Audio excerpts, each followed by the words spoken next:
A ti también te ha pasado lo que vas a escuchar hoy y lo que pensabas que tenías que resolver sola. Esto es Hablando Solas, el podcast. Bienvenidos nuevamente a un nuevo episodio de Hablando Solas, el podcast. Yo soy Gabriela Delgado y hoy me encuentro con una invitada súper especial. Ella es Gaby Forero. Hola Gaby, ¿cómo estás? Hola Gaby, ¿cómo estás? Va a ser súper... Gaby. Así es. Con Gaby nos conocemos hace 2-3 años. Yo creo que como 2. 2-3 años. Todo esto gracias a las redes sociales, porque Gaby es la fundadora de La Oficina. Pues si no la siguen, por favor síganla porque es una cuenta muy interesante, muy chévere, aporta demasiado para quienes nos interesa el activismo feminista y bueno, entre otros temas. Yo la admiro mucho, Gaby, te admiro mucho. Yo a ti, Gaby. Y nos juntó otra amiga que también se llama, pues que también en ese momento tenía una cuenta donde hablaba sobre maternidad feminista, que es Dani Franco, que si algún día estás viendo esto, Dani, Oli, y gracias. Que lo va a estar viendo. Seguramente. Sí, seguramente. Y nuestra idea principal con ella era hacer un podcast precisamente para hablar de las cosas que nos pasaban, porque las tres tenemos muchas cosas en común, ¿no? Ahí empecé pues a seguirla más en nuestras cuentas personales y demás, y en TikTok, por supuesto. Gaby también hace contenido en TikTok muy bueno. Y cuando saqué la convocatoria, pues Gaby también me dijo, yo quiero, y ahí dije, qué gran invitada, por supuesto que ella tiene algo por decir acá, entonces gracias por aceptar esta invitación. Gracias a ti por la invitación, Gaby. El tiempo. Cuéntanos, ya para arrancar, ¿dónde crees que empieza como tu historia frente a la relación de pronto mala con tu cuerpo? Bueno, yo cuando poníamos este podcast yo te decía que hay una cosa fundamental en mi vida y es que yo crecí siendo una niña genio. Y siento que eso es algo que no mucha gente tiene como experiencia de vida. Yo fui diagnosticada con altas capacidades a los 5 años, te hacen un test. Mi diagnóstico de altas capacidades vino un poco de que mis papás estaban ya muy desesperados porque no me entendían. No entendían yo cómo estudiaba. Pero yo siempre fui una niña muy diferente. Mi mamá dijo que, por ejemplo, yo nunca fui un bebé.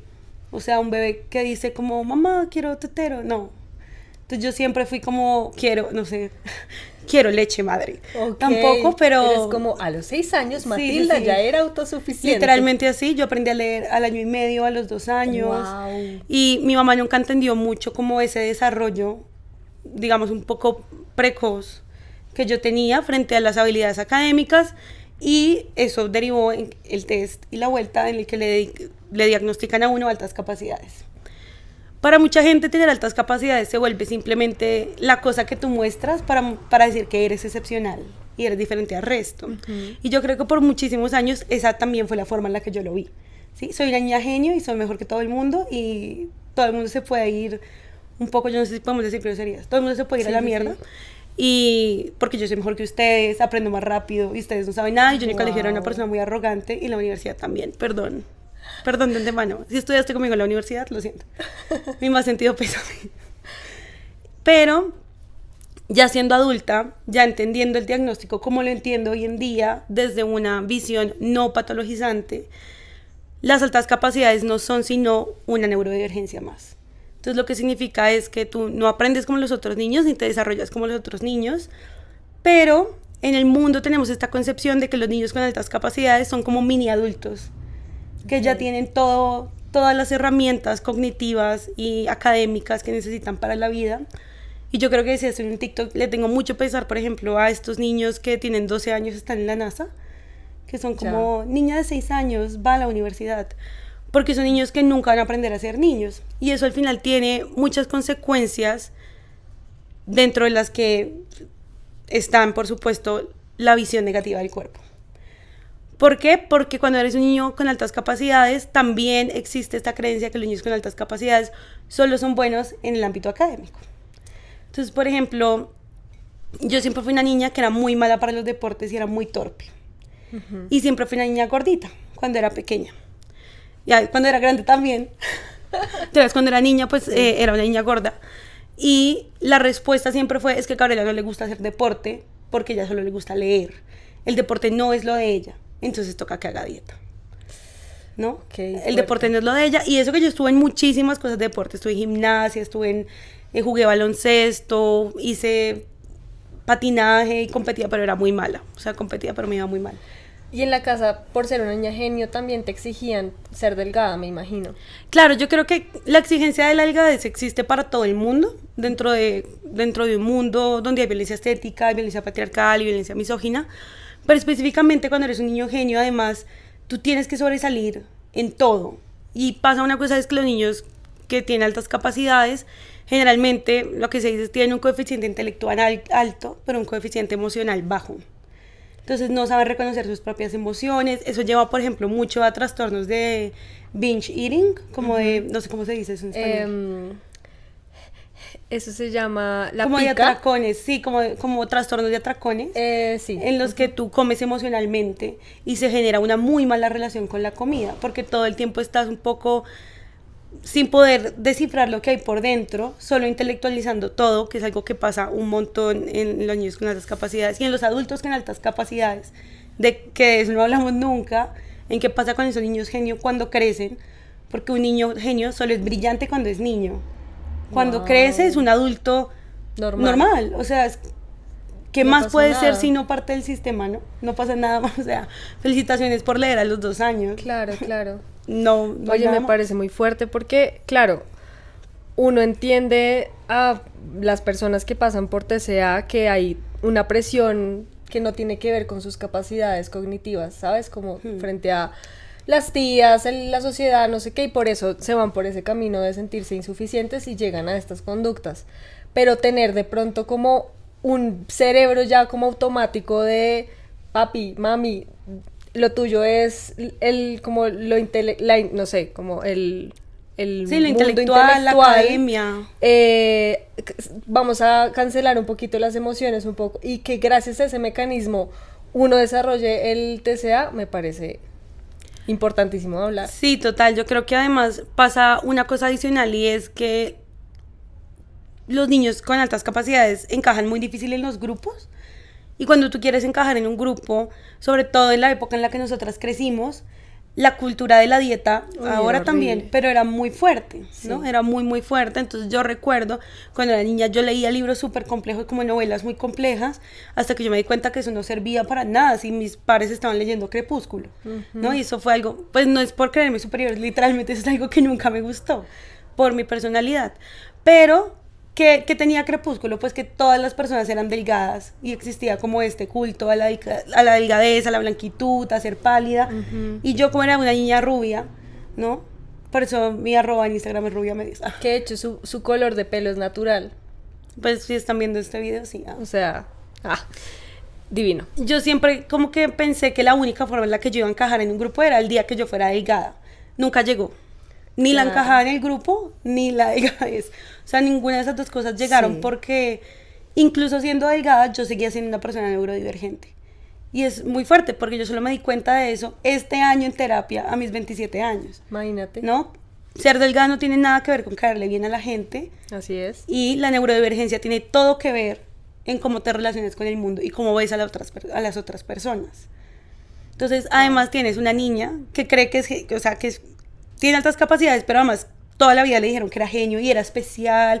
Y en mi casa, por ejemplo, mis papás son educadores, entonces en mi casa siempre fue mi hija es especial, mi hija es diferente, que es algo muy desde el amor, no los juzgo porque es muy desde el amor, pero que al final también hizo que yo tuviera un deseo de sobresalir, de alejarme de los demás, de ser una autoexigencia única, especial, diferente, y eso es un peso muy fuerte para un niño pequeño. Es un guión de vida muy difícil de manejar, sobre todo de soltar y de desaprender, sobre todo ya cuando uno lo vincula a lo físico. Sí, porque total. es lo que la gente percibe de uno, sobre todo en esa época que nosotros veíamos Patito Feo. No, man. No, yo también pasé por ahí. Patito Feo. Y esa, o sea, en realidad, ¿cómo no desarrollar un TCA teniendo todas esas series que vimos de niñas? No, de acuerdo. O sea, dentro de tu relación con la familia, tu mamá, ¿cómo fue? O sea, ya me hablaste un poco que, claro, destacaba que era sobresaliente y tal, pero frente al cuerpo de parte de ella, ¿hubo una exigencia clara? Como de, te voy a meter a tal gimnasio, vamos a hacer esta dieta. Como tu mamá, ¿cómo era? Háblanos un poco de ella. Sí, Yo siento que mi mamá es una mujer muy influenciada por su época, por supuesto, por tener hijas en los 2000 y entonces tener la idea de que ya tenía que tener el cuerpo de una señora en los 2000 que ya ha tenido 2 hijas. Entonces obviamente en mi casa también había mucha presión de cultura de la dieta, ¿no? No vamos a comer pan, vamos a bajarle los carbohidratos. Mi mamá es una mujer que ha hecho muchas dietas en su vida. Perdón, mamá, no quiero ventilar toda tu vida personal, pero mi mamá ha hecho bastantes dietas, como muchas mujeres. Sí, la mía también. En todo el mundo. Sí. Pero por ejemplo, yo venía en una casa en la que mi hermana era muy delgada, ¿sí? Y siempre fue delgada y siempre fue atlética y tenía abdominales marcados a los 12 años, ¿sí? Como jugaba fútbol, era porrista, ¿no? Y yo en cambio era la niña gordita, que no le gustaba hacer ejercicio, que no le gustaba hacer nada porque no me llamaba la atención. Y obviamente esa presión siempre estuvo mucho más de mi parte. Entonces me acuerdo mucho que mi mamá siempre ha viajado y mi mamá le traía a mi hermana, no sé, unas galletas Oreo y a mí me traía unas galletas Tosh. Ay, no. ¿No? Y yo creo que entonces eso siempre marcó la necesidad de que yo dijera, tengo que bajar de peso todo el tiempo. Yo hice la primera dieta que hice, la hice a los 12 años. Fue una dieta keto, que ya te he contado mucho de mi historia con las dietas keto. ¿Qué pasó ahí? No, las dietas keto arruinaron mi vida. Chicas, no lo hagan. Yo ahora sufro de hipotiroidismo y tomo medicamentos todos los días por las consecuencias de una dieta keto mal llevada. Toda mi familia tiene de una dieta keto. Todas las dietas keto están mal llevadas. Cariño. Sí, hay que hacerse exámenes, hay que pero verlo pues con un sí, especialista. Mi primera dieta fue a los 12 años. Yo hice dieta, he hecho dietas toda la vida. Yo creo que hasta hace 1 o 2 años dije, bueno, ya no más. Creo que es suficiente. Voy a aprender a comer de otras formas, pero hacer dieta es algo por lo que mi cuerpo ya no puede pasar más. ¿Cómo se llama ese doctor? Mi médico internista me dijo, mira, la realidad es que yo creo que la razón por la que tú tienes hipotiroidismo es por hacer dietas estrictas, por no darle al cuerpo los nutrientes que necesitaba. Yo desarrollé anemia además en una de las dietas keto. Bajé muchísimo de peso, pero era un peso que siempre volvía porque era insostenible. Sí, el efecto rebote. ¿No? Era insostenible y yo, no quiero decir que yo desarrollé un TCA, pero yo siempre tuve una muy mala relación con la comida. Muy, muy mala. Hasta el día de hoy yo creo que el día que yo me estreso es un día en el que yo siento que me tengo que premiar con comida y luego me voy a arrepentir un montón. Entonces crea uno esta asociación negativa a algunos alimentos. Tú, por ejemplo, hoy hablabas del pan.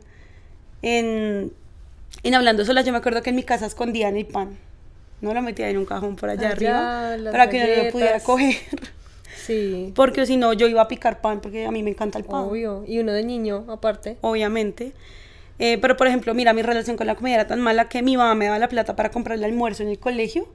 Y mi hermana y yo comprábamos empanadas como al descanso. Y luego llegábamos a la casa y compramos una hamburguesa ranchera para comer entre las dos. Ok. Con arroz. Y ya no comíamos más. O sea, no porque no hubiera más, sino porque realmente la obsesión con la dieta era muy grande.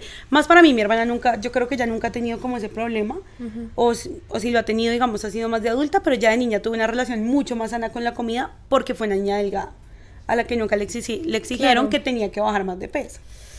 Difícil, sobre todo que, no sé si viste obviamente esta tendencia de las chicas que hablaban de sus almond moms en TikTok, que obviamente ellas reaccionan a las conductas de uno desde lo que ellas viven y uno ya no puede culparlas porque pero es increíble ver cómo en realidad ellas sí vivieron la época fuerte donde sí era como la regla del huevo tibio, claro.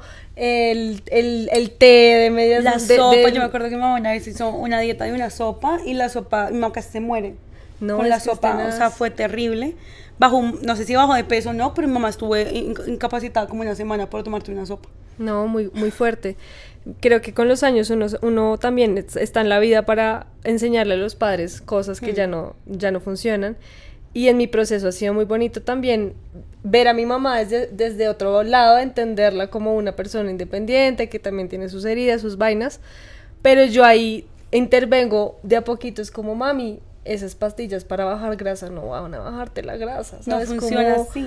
Pasa esto y aquello y hay un montón de cosas que vendían súper normalizadas en la época, o sea, yo compré pastillas para adelgazar, no sé si tú también pasaste por ahí. No, pero mi mamá tomó Herbalife y entonces yo también tomé Herbalife. También tomé Herbalife. Horrible. Y eran unas cosas que como que entraban por un oído y se quedaban ahí sin cuestionarse, ¿no? Como, parece como vas a reemplazar una comida completa con todos los nutrientes, con una, sí, como los colores de la comida, los sabores diferentes con unas malteadas, parce. Era pero como, además siento que era como que todo el círculo social apoyaba eso, o sea, yo me acuerdo que mi mamá compró Herbalife porque mi tía tomaba Herbalife y la vecina, entonces decía que era buenísimo y era como toda una comunidad que también se formaba alrededor del culto a la delgadez, del culto a la dieta. Porque a la final, yo creo que de los testimonios que uno veía de Herbalife, que la mamá llevaba a las amigas a la sala a hablar de eso, nunca hubo nadie como, oye, es que yo tenía una enfermedad y Herbalife logró sacarme de ahí. Todo era como,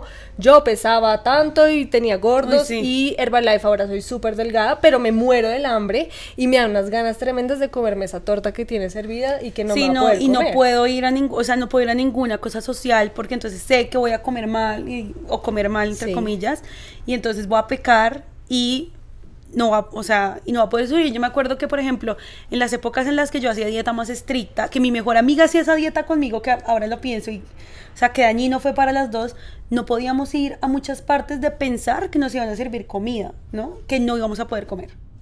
No, muy difícil. ¿Tú creerías que dentro de los imperios romanos que uno tiene, durante tu vida fue ser más delgada? Sí, claro, o sea, 100%, yo creo que hasta el día de hoy. Puede que ese sea uno de las cosas que más hablo en terapia y es cómo supero la obsesión con ser delgada. Ahora, incluso sabiendo que tengo una enfermedad, sabiendo que no voy a bajar de peso fácil, sabiendo que eso ya no me importa, siendo activista, siendo divulgadora feminista, o sea, todo pesa demasiado igual. El hecho de que tú no seas una persona delgada, yo subí muchísimo de peso mientras hice la maestría, por ejemplo, porque acabo de hacer una maestría, subí casi 20 kilos. Y aunque yo ya sé que eso no es grave, ¿sí? O sea, en mi mente digo como, no es grave. Yo tengo una pareja muy amorosa, entonces él es todo como, ay, yo ni me había dado cuenta. O sea, realmente como que no importa. Vale 5. Sí, está como en uno. No solamente eso, sino que siento que la gente me mira diferente, así no pase nada. Y yo soy una persona que mira mucho qué piensan las otras personas de mí. También eso es algo que hacen mucho los niños con altas capacidades, es que son personas que se fijan mucho en las otras, como tu relación frente a las otras personas, porque son personas muy autocentradas por la crianza, ¿no? Entonces son personas que piensan mucho en yo tengo que caer bien, mucho más que otros niños, que otros adultos también. Siempre digo niños, pero es porque casi siempre es como una infancia centrada en las altas capacidades y ya la adultez todo el mundo se olvida de esa vuelta. No es la diferencia. No es realmente importante. O sea, nadie contrata a una persona. O sea, nadie dice, ay, tú tienes altas capacidades. Contratada. Claro. No, de hecho yo creo que es una desventaja cuando tú creces, porque eres muy poco adaptativo. O sea, es como una personalidad muy rígida. No sé, yo creo que eso depende de la persona. Yo, por ejemplo, siento que no tengo una personalidad muy rígida, pero siento que es también por un trabajo de terapia muy grande. O sea, yo tengo otros amigos del colegio, no tengo amigos del colegio, conozco otras personas de mi colegio, porque yo estoy en un colegio que era para niños con altas capacidades. ¿El Merani? No, pero mi colegio tenía convenio con el Merani. ¿Cómo se llamaba? El Maximino. Okay. Pero era un colegio que tenía un convenio con el Merani para atender a niños con altas capacidades que no podían pagar el Merani. Ya, ok. El Merani era muy caro. Okay. Sí, yo veo esos otros niños que de pronto no tuvieron la misma crianza que yo, donde tener altas capacidades de verdad era como el centro de la vida, ¿no? Porque yo además tenía altas capacidades, pero además cantaba, tocaba violín, hacía 1000 cosas, ¿no? Y siempre era destacada, sobresaliente, era la personera, era la presidenta del coro en la universidad, o sea, hacía tantas cosas y en todas destacaba. Que me acuerdo, por ejemplo, mucho mi mamá cuenta esta anécdota, pero yo hice unas olimpiadas matemáticas, Gaby, yo era muy mala en matemáticas, muy mala, siempre fui mala porque cuando tienes altas capacidades desarrollas como más unas habilidades que otras, y mi habilidad siempre fue la lectoescritura, por eso soy politóloga, y no las matemáticas. Y yo me gané las olimpiadas matemáticas, y me acuerdo haber llegado a mi casa a contarle a mi mamá, y mi mamá me respondió, pero tú eres mala en eso. ¿Por qué vas a ganar si eres mala en eso? Y ya cuando era adulta mi mamá decía, tenía muchas ganas de que perdieras para que entendieras que estaba bien perder. Y cuando no perdiste, es como ¿cómo le voy a enseñar a mi hija que se siente el fracaso si no pierde? Oye, eso me parece Súper fuerte. muy fuerte. Pero pues fracasé haciendo dieta, entonces sí sentí que era el fracaso. Pero igual no importa porque no estás Porque perdiendo no pasa nada. Sí, entonces siento que se combinan como esas dos cosas, como la exigencia de nunca fracasas en nada y igual hay que ser delgada y en esto sí que no, pues no va a llegar a ninguna parte, porque además son esas dietas que uno hace que no van para ninguna parte. Claro. ¿En qué crees que sí has fracasado que no tenga que ver con la dieta? En muchas cosas. En muchas cosas. Yo siento que en la universidad, por ejemplo, la universidad para mí fue como me agarraron y me dieron una cachetada en muchas cosas, porque yo siempre creí que era la mejor y yo llegué a la universidad a ser una persona más. Y había gente que se había graduado de colegios mucho mejores, que era mucho más inteligente, que había hecho matemáticas de IB, que las matemáticas de colegios internacionales son una cosa loca. Sí. Yo vi álgebra cuando estaba en quinto de primaria. Entonces cuando yo llegué a la universidad yo ya no sabía álgebra, ya no sabía nada. Yo casi pierdo precálculo. Una compañera que a mí me caía mal tuvo que intervenir para decirle al profesor, no la haga perder, por favor. Wow. Y yo me acuerdo llamar a mi mamá llorando terrible diciendo, mamá, voy a perder precálculo. Y mi mamá toda, bueno, pues pierde. Eso sí, pues le agradezco mucho. Ella de verdad siempre quiso como que el fracaso no se viera tan grave. En la universidad, eso, en la maestría me dio muy duro ahora que estuve en Austria. Acabo de llegar de Austria a hacer un intercambio, pero me dio muy duro pensar en que no solamente era una persona más, sino que en unas materias tuve que retirar una materia que esto suena tontísimo para una persona normal, pero cuando tú eres un niño con altas capacidades y un adulto con altas capacidades que siempre ha sido el mejor de la clase, tener que retirar una materia es un fracaso. O sea, yo iba a la clase y yo no entendía nada de lo que estaban diciendo, el profesor hablaba y yo ni siquiera, como que mi cerebro que habla inglés se desconectaba y decía, no sé nada, no sé inglés, no sé... Era también muchas matemáticas, no sé programar, no sé nada. Y me dio muy duro, lloré un montón, mi psicóloga fue toda como, ¿para qué metías esa clase para empezar? Y yo, es que yo quería un reto, yo quería ser buena en esto y ya no iba a suceder. En la vida social he tenido muchos fracasos, yo pierdo amistades muy fácil porque siempre me ha costado mucho hacer amigos, que es una habilidad que uno aprende cuando es niño. No, yo no sé si tú tienes amigos del colegio. Ya no me hablo con ellos. Yo no tengo ni un solo amigo del colegio y no me hablo con nadie del colegio. Y en la universidad tengo muy pocos amigos de la universidad porque esa habilidad que uno aprende de niño, que es hacer amigos, yo nunca la aprendí cuando era chiquita. Claro, entonces, porque estabas centrada en ti y el resto no importaba. Y en una competencia que justo antier que fui a hacerme el pelo con una de mis amigas de la universidad, ella me decía, tú siempre estabas en una competencia sola, o sea, compitiendo contra la nada porque nadie estaba compitiendo contra ti. ¿Sí? Es que ese chip debe ser... Es muy fuerte. Pero el de la competencia, yo creo que si ustedes fueron también, no solamente niños genio, no todo el mundo estaba como... Conseguir un diagnóstico de altas capacidades igual no es fácil porque igual hay que pagarle al psicólogo que te haga el test y la vuelta a mí me hicieron test todos los años, los 11 años de colegio que estuve. Espera. Es que hoy pasó la basura, el pito, la moto. Falta que pase alguien vendiendo más amor. Sí, falta. Si lo dejamos en el podcast.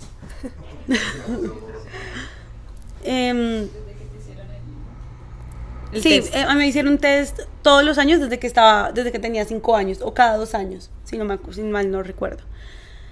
Pero el momento del test era un momento súper estresante porque tú tenías que validar que tú sí eras un niño genio. Ay, no, otra presión. Y yo me acuerdo más. que cuando yo hice el test en décimo, hice el último test, mentira, hice otro test en la universidad, soy una mentirosa. En décimo hice el penúltimo test, la psicóloga le anotó a mi mamá, la niña está visiblemente estresada por ser una niña genio.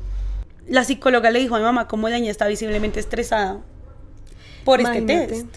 Entonces yo todo el tiempo me acuerdo demasiado que yo le preguntaba a la psicóloga, es que me acuerdo hasta el consultorio, y yo le preguntaba a toda la psicóloga, ¿estoy bien? ¿Hice esto bien? ¿Hice este ejercicio bien? Me acuerdo que no sé si te acuerdas cuando era niño, uno armaba un tangram, y entonces es que tú armas una figura, el psicólogo te muestra una figura y tú armas una figura igual. Sí. Es obvio cuando la figura es igual y cuando no es igual. Y en la figura igual, yo igual tenía la necesidad de preguntarle a la señora como, pero estoy bien, o sea, yo sí, yo sí soy buena. Y la señora me decía, esto no está probando si eres buena o no. Pero entonces cuando tú toda la vida mides el ser buena, por ser buena académicamente, por el resultado de un test, por un número, me parece que se parece igual a cuando mides que eres buena por el peso que tienes en la báscula, ¿no? Entonces a ese soy buena por el número se le suma el soy buena sí, soy delgada, ¿no? Y se vuelve una combinación fatal a la hora de socializar también. O sea, Claro. al final eres como la niña que no se entiende ella misma, pero tampoco la gente la entiende y estás en una competencia por ser más delgada, por ser más bonita, por ser más inteligente, por un montón de cosas que yo solamente creo que hasta que empecé a entender mejor el feminismo, el activismo por los derechos de las mujeres, bueno, etcétera, fue que descubrí que estaba en un círculo vicioso de competencia No, y contra mí aparte, misma. Exacto, O sea, autodestrucción, básicamente. era horrible. El cortisol. En no sé, si tuviste alguna experiencia como pico donde dices, esto se está saliendo de las manos, necesito pedir ayuda, que yo creo que incluso es más difícil para alguien neurodivergente Uy, sí. Que a una persona normal. Pasa algo conmigo, es que yo hice terapia desde muy chiquita, desde que tenía como ok. 5 años, 6 años, porque era una niña neurodivergente. Y yo hice terapia siempre, pero yo nunca conté que yo tenía problemas con la comida. O sea, yo siempre contaba como, no tengo amigos, me cuesta mucho, la gente me odia. Yo me acuerdo que cuando llegué a la psicóloga que tengo ahora, lo primero que le dije es como, yo vengo acá porque la gente me odia. Y no entiendo qué tengo que hacer para que me quieran. Y ella me decía que yo dudo mucho que la gente te odie. O sea, tienes pareja, tienes amigas. O sea, si a alguien la gente la odia, pues la odian y ya. Dudo mucho que sea eso. Pero nunca lo conectamos con los problemas con la comida, sino hasta como hace un año, en el que yo le había contado, yo llegué a esa psicóloga que tengo ahora, que se llama Marcela, te quiero mucho Marcela, porque yo tuve un problema muy grave con una amiga mía y se me salió de las manos la amistad con una amiga. Mi amiga tuvo un problema, digamos, grave, y la forma de exteriorizarlo fue echándonos la culpa a las otras amigas. Y eso para mí fue terrible y yo en ese momento estaba en una dieta muy fuerte, ¿no? Haciendo igual otra vez la dieta keto, porque no aprende, porque soy una chica que no aprende. Y en ese momento me acuerdo mucho que yo pensaba, solo el día que sea delgada ya de bajar de culparme, o sea, cosas que no tienen nada que ver. Imagínate. ¿No? A con B no hay correlación. Sí, no. Y entonces mi psicóloga me decía, yo no puedo creer que una persona que es tan inteligente mezcle estas dos cosas que no tienen absolutamente nada que ver, como caerle bien a una persona o ser una persona delgada, ¿no? Uh-huh. Mi psicóloga era una mujer gorda y eso también me ayudó mucho, que fuera una mujer con un cuerpo no normativo, que me hablara desde lo no normativo, que me dijera, nadie necesita ser flaca para que la quieran y no necesitas adelgazar para que te quieran, y el hábito que tienes con la comida está terrible, o sea, tienes que mejorarlo, tienes que ir a un nutricionista que no esté enfocado en las dietas, o sea, tienes que cambiar completamente la forma en la que ves tu cuerpo, te ves a ti misma. Digamos que la autoimagen tenía mucho que ver en cómo yo me percibía en el trabajo, como pareja, ¿no? Con mi pareja es más delgada que yo. Y yo siento que eso siempre hace, no sé, en la mente de patriarcal también los hombres tienen que ser de una forma, ¿no? Uh-huh. Y las mujeres de otra. Entonces los hombres tienen que ser grandes y fuertes y poderte cargar, y tú te tienen que quedar la ropa de tu pareja y si no, estás mal. Okay. ¿No? Y yo siento que para mí eso también fue el camino de sanar un poco mi relación de pareja. Claro. Y al final, claro, darse cuenta es difícil, pero yo no me di cuenta sola. Yo tuve que darme cuenta en un proceso de terapia, contándole a mi psicóloga, por ejemplo, no estaba tan estresada y fui y me compré un helado, y luego estaba igual de estresada, entonces fui y me compré otro helado, y ella me decía, pero ¿eso qué tiene que ver el estrés con el helado? No tiene nada que ver, ¿te calmó el estrés? No. Y ella, yo creo que ella fue la que se dio cuenta. Al final yo ya tenía como una idea de la cultura de la dieta, porque yo ya había empezado a pensar mucho en la cultura de la dieta en mi casa, en mi familia, en mis amigas, incluso en otros espacios, ¿no? En la universidad. En mi universidad había una barra de smoothies saludables, Uh-huh. que pues tiene todo que ver con la cultura de la dieta. Van a decir Sí. que no, pero sí tiene que ver. Claro que sí. Y ella fue la que hiló todo. Lo que siento yo es que cuando tú eres neurodivergente, las personas que tienen como el espectro de la neurodivergencia, muchas intelectualizamos mucho las cosas. Entonces tú siempre estás pensando que hay una respuesta racional para lo que tú estás haciendo. Para minimizar el Sí, sentir, claro. sí. Entonces yo decía, no, pues obviamente tengo que hacer dieta porque es lógico, o sea, es obviamente cuando sea delgada me van a querer, o sea, es como Es Como obvio. que se ataban unos cabos que Sí, no sí, sí, tenían... que no por qué. tenían nada que ver. Claro. Y tú empiezas a conceptualizar. Yo creo que incluso uno empieza como a buscar cosas que lo justifiquen en la academia. Ujú. Y eso es también muy fuerte porque igual la academia es gordofóbica, la academia es Sí. misógina en muchos aspectos. Entonces sí, yo creo que si no hubiese sido por mi psicóloga, yo seguiría haciendo dietas muy fuertes, ¿no?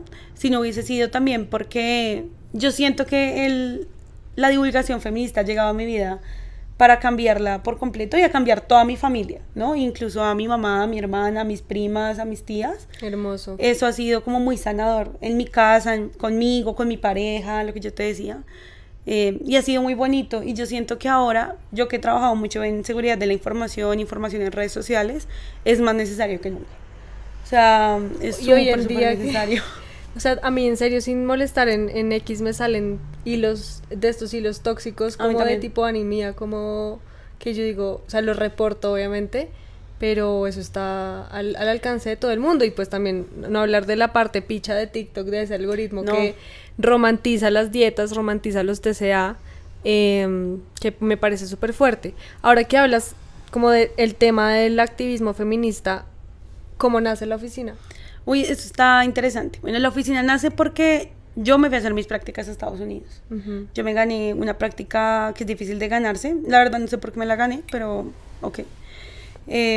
Porque era difícil de ganársela y yo no vengo de un trasfondo, no venía de un trasfondo tan político y ese think tank era bien político. Pero bueno, yo terminé haciendo ya mis prácticas y en esas prácticas era un think tank de derecha que no tiene nada que ver con mi alineación política, pero aprendí demasiado. Nunca minimicen el valor de lo que uno puede aprender en el contrincante, el contrincante político. Aprendí demasiado y en esas había un grupo de mujeres que eran como, se hacían llamar feministas. Yo ahora pienso que ellas no son feministas, Ok. pero esa fue la forma en la que yo dije, esto en Colombia no existe. O sea, o existen unos niveles muy, es que va a sonar mal, muy gomelos.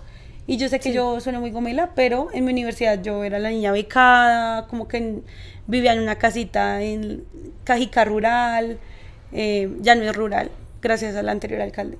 Ya vivo en la ciudad, ya vivo en el pueblo. Pero sí, en la universidad, digamos que yo estoy en una universidad privada en la que había una clara marcación de clases sociales, en la que yo no era de clase alta, y yo decía, necesitamos algo que sea más, no sé, menos desde el privilegio, desde Bogotá. Y yo tenía una amiga en ese momento que también estaba muy en ese cuento, y me acuerdo que un día nos reunimos y dijimos, no, pues hagamos algo. Yo no sabía casi nada de feminismo, voy a ser muy sincera, y yo decía, pero yo no quisiera aprender sola, yo quisiera aprender como con más gente. A mí este cuento de las redes sociales ya me estaba llamando la atención, pero eso fue en 2020, porque fue el año de pandemia. Y dijimos, sí, hacemos como círculos de conversaciones y nos reunimos con más gente y hablamos. Y nos reunimos una vez y entramos a pandemia. Entonces murió el sueño de volverse a reunir. Ujú. Yo también tuve un problema con esa amiga, nos peleamos fuerte, entonces ella dejó de estar en la oficina, yo me quedé con la oficina. Ella igual sigue siguiendo la oficina y creo que le gusta. La verdad, hace mucho no hablamos, pero pues un saludo a Natalie. Y yo seguí sola con la oficina y yo siento que para mí crear la oficina al principio eso no tenía ningún rumbo, como que yo quería hablar de cosas y ya, y de cosas feministas que me parecían curiosas e interesantes y ya. Pero yo siento que en esa exploración de hacerme muchas preguntas, luego yo conocí el caso muy cercano de una amiga a la que el novio la golpeó en un evento académico y la universidad nunca hizo nada, mi universidad donde yo me gradué, nunca hizo nada, o si hizo algo pues fue como muy... Mínimo. El man se graduó de la Ay, no. universidad, se graduó de 2 programas, sigue teniendo los mismos amigos de siempre, que además eran mis amigos, y para mí eso fue darme cuenta que el mundo patriarcal que yo creía que estaba allá afuera, ¿no? Ay, sí, a las mujeres les pegan los maridos, estaba en mis amigas, estaba incluso en mi familia, en mis primas, en mis conocidas, en mis tías, en mi abuela que se casó a los 14 años, bueno, en tantas cosas, en mi papá, en mi mamá, Totalmente. Bueno, en todo lado. En todo lado. Y en mí también, ¿no? En Obvio. mí, que había escondido o que no había, o había minimizado cuando a mis amigas les habían sido víctimas de violencia, que yo siento que cuando uno entra al activismo feminista, uno también se da cuenta de todas las cosas que reprodujo en el pasado, Claro. y eso pesa un montón. Totalmente, así como con la cultura de la dieta, Sí, y cuando total. uno entra a Sí, todo ese no, tema yo fui de la la que le psicología. recomendé las dietas a mis amigas y eso Obvio. hace que uno se sienta No, re uno mal. también fue violento. Horrible. En algún punto. Y así nació la oficina. Hoy es una comunidad muy bonita, muy bonita. Sí, yo soy fan, de verdad te admiro Ay, mucho. gracias, Gaby. Yo recuerdo que cuando a mí me empezó a salir, porque muchas amigas lo compartían, yo decía, esto está diferente, ¿no? Como que hay un poco más de análisis frente a otras cuentas que también, ¿no? Como muchos del feminismo blanco, Sí. Que de pronto se quedan en una superficialidad y ya... No, yo también fui así.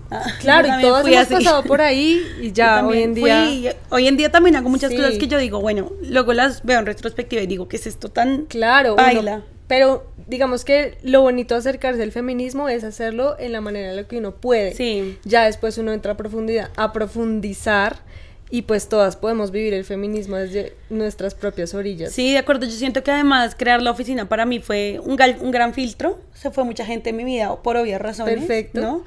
Pero también fue o sea, no sé, yo vengo de un trasfondo que es muy liberal, mis papás son muy liberales, ¿no? En mi casa siempre, mi mamá, por ejemplo, ganaba más que mi papá mucho tiempo y eso siempre fue algo que hablamos abiertamente y mi mamá siempre ha sido una mujer como muy fuerte, muy trabajadora, pero mis amigas de la universidad, por ejemplo, vienen de familias donde de pronto eso no ha sido así. Yo estoy en una universidad católica, ustedes ya saquen sus conclusiones. Estoy en una universidad católica donde muchos de mis compañeros venían de familias muy, muy tradicionales, con valores muy católicos, muy arraigados, y también ver cómo esos amigos que venían de familias tan católicas, de valores tan arraigados, empezaban a seguir a la oficina y se empezaban a cuestionar y llegaban al punto de decir, de pronto no tengo las mismas creencias que tú, de pronto no estamos tan alineados en uno o dos temas, pero esto que tú dices a mí me parece importante, me parece necesario, me parece que es cierto, ¿sí? Me parece, por ejemplo, yo tenía una amiga que negaba el crimen de feminicidio por muchos años. Ella dijo, el feminicidio, los hombres y las mujeres los matan, igual los hombres también los matan. Y hace como un año y medio me acuerdo que me escribió un mensaje, y el mensaje era como, gracias porque me ayudaste a ver que yo estaba negando que la violencia contra las mujeres era sistemática. Y también me acuerdo que cuando despenalizaron el aborto en Colombia, muchas amigas mías, o pues personas incluso, no amigas, sino personas que yo conocía en la universidad, que alguna vez me había cruzado con ellos, me decían como, mira, gracias a la oficina yo entendí por qué era importante despenalizar el aborto. Hermoso. Y si me lo preguntan en la calle, de pronto lo niego, pero lo entiendo, me parece importante. Y también me ayudó a mí como persona a entender mejor mis posturas políticas, mejor mis posturas activistas, por decirlo así. Y ahora, hoy en día, la oficina es gran parte de mi proyecto personal, de mi personalidad. Hermoso. Es muy lindo y me ha parecido chévere y creo que ha ayudado a más personas y me ha ayudado a mí a darme cuenta de muchas cosas, entre esas, del impacto de la cultura de la dieta, del impacto del patriarcado dentro de los cuerpos de las mujeres. La violencia estética. Sí, total. La violencia estética que además es muy fuerte, ¿no? Es demasiado fuerte. Y yo, o sea, acabo de llegar de Austria y entonces yo le decía a mis amigas en Austria, por ejemplo, ninguna se maquilla. Yo tengo una amiga que todos los días desayuna pan y eso para mí era como... ¿Y ya? No, pan con otras cosas, ¿no? Pero ok, es que allá el desayuno es como pan con chocolate Ya. y queso y ya, como que no comen lo mismo que acá. Pero yo en mi mente me acuerdo que los primeros días yo pensaba, esta vieja, ¿cómo puede comer pan todos los días? Y luego pensaba, pues, ¿por qué no? Qué bobada, o sea, Sí. soy yo, el problema soy yo. Es que creo que uno lo tiene muy interiorizado a veces. Sí, que en un país como Colombia la violencia estética es muy fuerte, Sí. es muy, muy fuerte. Sobre todo desde los médicos hasta los familiares, hasta las todo el parejas, los medios de comunicación, la persona que te emplea. Mm. En estos últimos años has sufrido violencia estética. Mira que yo no tanto, este año cuando llegué, este año me pasó una cosa tan charra, yo llegué a Austria en una residencia de estudiantes y fue muy lindo y en esta llega un man de Portugal y nada, y era como estos gym bros, yo luego me di cuenta que el man era un misógino, pero era de estos gym bros que están, o sea, que para mí tienen trastorno de la conducta alimentaria, Sí. o sea, si todo lo que comes es arroz y Huevo y pollo. Sí, arroz, huevo y pollo todos los días. Yo creo que es un trastorno de la conducta alimentaria. Pero pues no soy terapeuta, no sé si puedo decirlo así. Sí, tocaré ver. Pero yo creo que sí, el hombre estaba muy obsesionado con contar macros. Y la primera interacción que tuvimos es que yo estaba en la cocina cocinando. Y estaba cocinando ramen. Y el man no lo había visto yo nunca porque acababa de llegar a la residencia y el man me mira y me dice, ¿tú cuánto pesas? No puede Como ser. 70 kilos, como 65 kilos y yo, ¿Y este man qué? no, peso más, yo toda, 100. pues no, no, ¿Qué? yo toda, no sé, hace muchos años no me peso y el man, ¿por qué no deberías estar comiendo 2 tipos de carbohidratos en la misma comida? No, no, Y yo no, toda, mi rey, pero a ti No. quién te preguntó estas cosas, Sí, básicamente. ¿no? Entonces yo toda, bueno, gracias por el consejo que nadie te pidió. Y el man todo, y ahí empezó el man, porque se regó un montón, era una persona que hablaba mucho, y decía como, no, porque yo sí, solo como esto, arroz y pollo, y yo antes pesaba 70 kilos, y en los últimos 2 años, ahora peso 90, y entonces era una obsesión como con contarme No, todas las cosas que había hecho para subir de peso, y yo así, Sí. bueno. Te estaba pidiendo el favor de que me ayudaras a Sí, sí, adelgazar. sí. No. Y me acuerdo mucho que tenía otro roommate que se llama Joao, que es un amor, y él también me dijo como, no le hables de comida porque se enloquece, o sea, como que empieza a hablar y hablar de obsesionado comida. completamente. Sí, me acuerdo una vez que le pregunté, yo iba al gimnasio en Austria, iba a un gimnasio como grande, y le pregunté como si en ese gimnasio habían tú pesas. Como, oye, es que no he visto dónde están las pesas chiquitas. Es que allá en ese gimnasio y luego tú te pesas y cuando te peses, entonces tú tienes que levantar, el peso que levantas tiene que ser igual. Y yo como, es que yo no estoy entrenando para ser fisicoculturista, yo No, quiero entrenar déjame por mi salud ser mental. feliz. Quiero entrenar Sí. porque me estresa llegar a un país nuevo en el que no conozco nada. Pero sí, de ahí para adelante, de verdad que yo siento que, primero soy una persona que soy muy opinionada, o sea, no sé cómo se dice, pero digo siempre mucho lo que pienso y la gente ya sabe que yo creo que a donde llego la gente entiende qué tipo de comentarios no están bien y soy el tipo de persona que es capaz de decir como ese comentario no hay que hacerlo. Carácter fuerte. En mi anterior trabajo Coherente. también tenía un compañero de trabajo, era, Tauro. no, sí, Tauro. Mi niña Tauro. Y yo, ¿de Sí, dónde una llamas chica el Tauro. Sí. Tenía un compañero de trabajo, era terrible, o sea, el tipo hacía unos comentarios súper fuertes, tipo, yo estoy haciendo dieta y ustedes para cuándo, Ay, no. ¿no? Y entonces yo le decía cállese. como, qué comentario tan inapropiado, ¿no? Sí. Pero solo lo podía decir yo. Claro. También siento que es que uno ya tiene un rol de Pero ser la soporten, persona, o sea, creo de que ser uno el también fastidio. tiene una misión quizás en la vida y es ese ser que llega a grupos a cambiarles el chip. Puede que le sepa mierda el comentario, pero Sí, total. el aporte quedó ahí. Y siento que sobre todo la violencia estética, ¿qué pasa? Que yo ejercía mucha violencia estética contra mí misma y eso, por cosas como voy a guardar los pantalones a ver si algún día me van a quedar, yo siento que eso es algo que yo ya he dejado ir Sí, completamente. spoiler, no te van a volver a No te quedar. van a volver a quedar. Regálalos, dónalos, véndelos. ¿pa' Otro qué? pensamiento que a mí hoy en día siento que me sirve mucho es pensar que yo crezco y el cuerpo cambia, ¿no? No voy a tener el mismo cuerpo Sí. porque ¿qué pasa? Que yo quiero tener el mismo cuerpo que cuando tenía 15 años y ya ¿De no qué tengo edad? 15 años, ¿No? ¿no? Tengo 27, tengo un problema de tiroides. Y ya no eres la misma persona que eras hace 10 años, tu Ni profesión ayer. ha cambiado, tus roles, has cambiado de trabajo, de novios, de cucos. Sí, hice otras cosas. Yo soy una persona que siempre, tú sabes, yo ando en muchas cosas, yo hago Sí. 1000 cosas al mismo Sí, sí, tiempo sí. y eso deja poco espacio para hacer otras cosas. Y uno tiene que entender también que sí, no es que yo vaya a sacrificar mi salud por hacer un podcast, ¿no?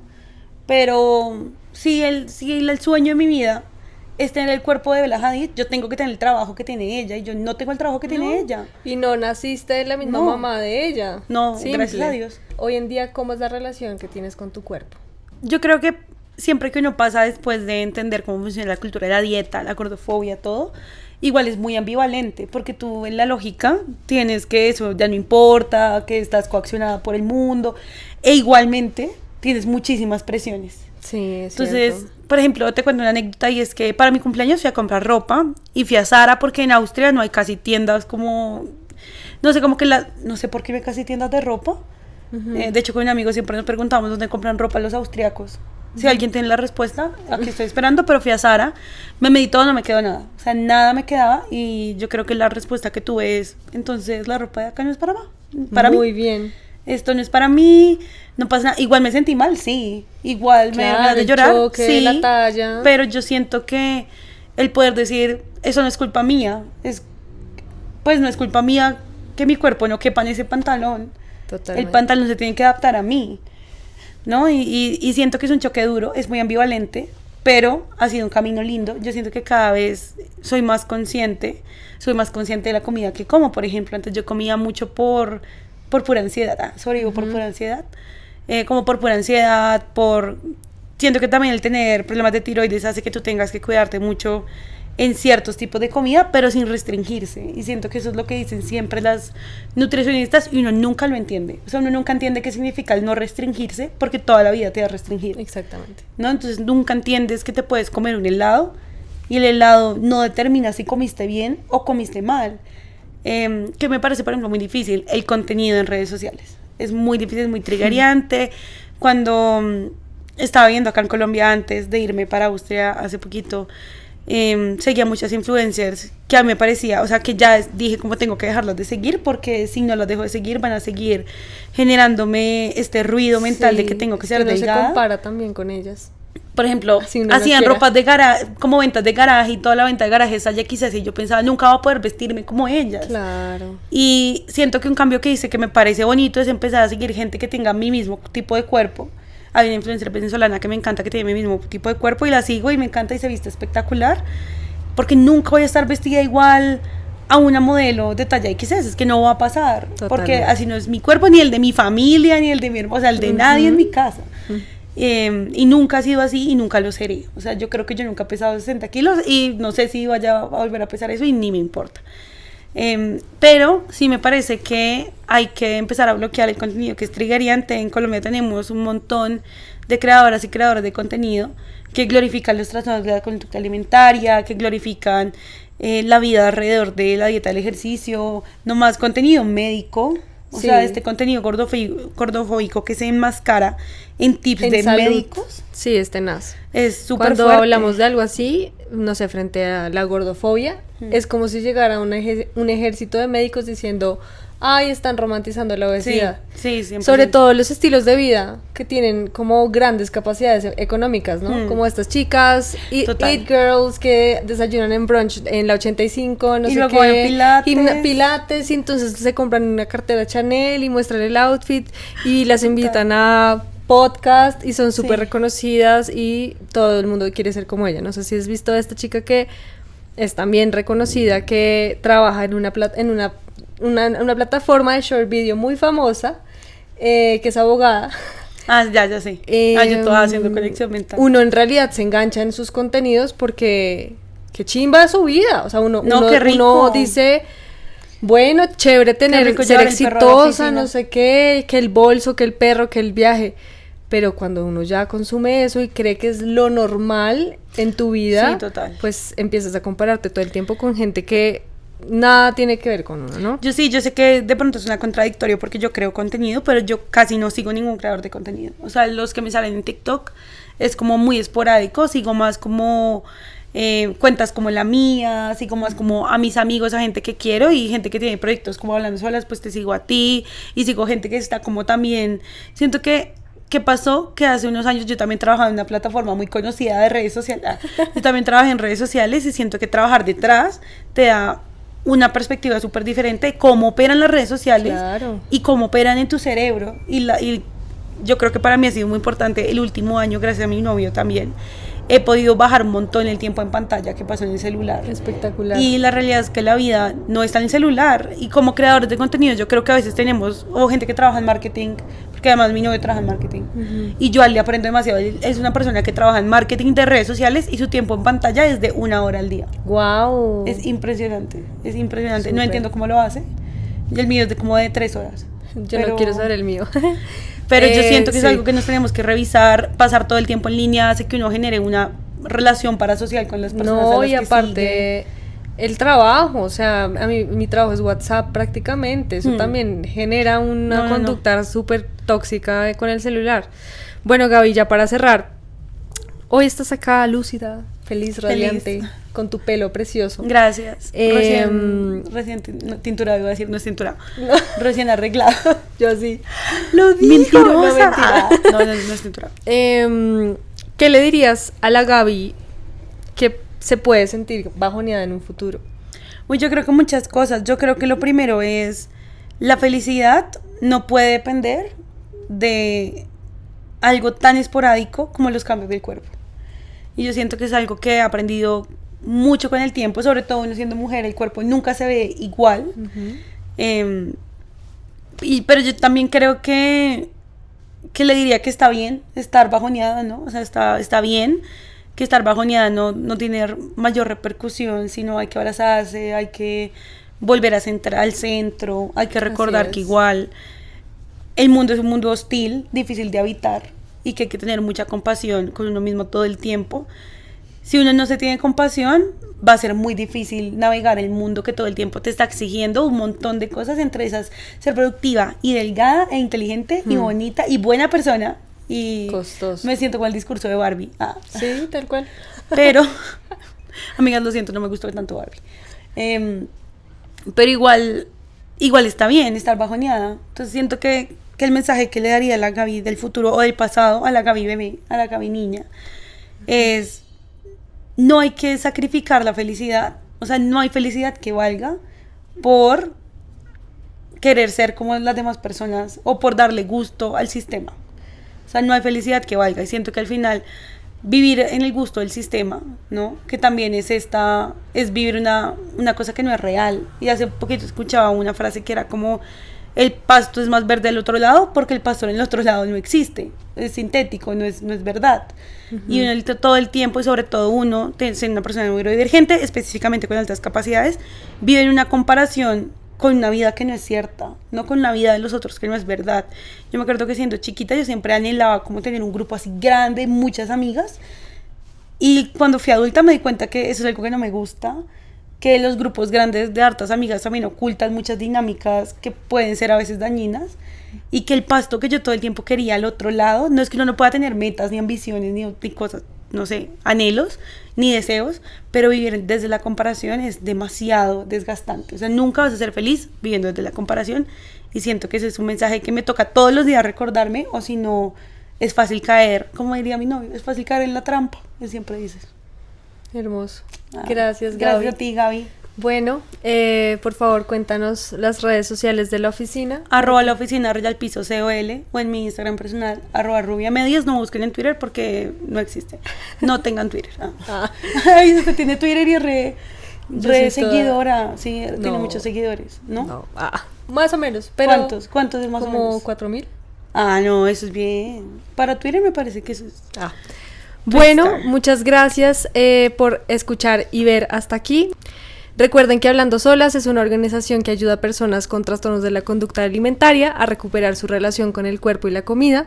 Pueden encontrarnos en @hablandosolas en Instagram y en TikTok, y agendar una cita de valoración en el link de WhatsApp que está en las biografías de TikTok y de Instagram.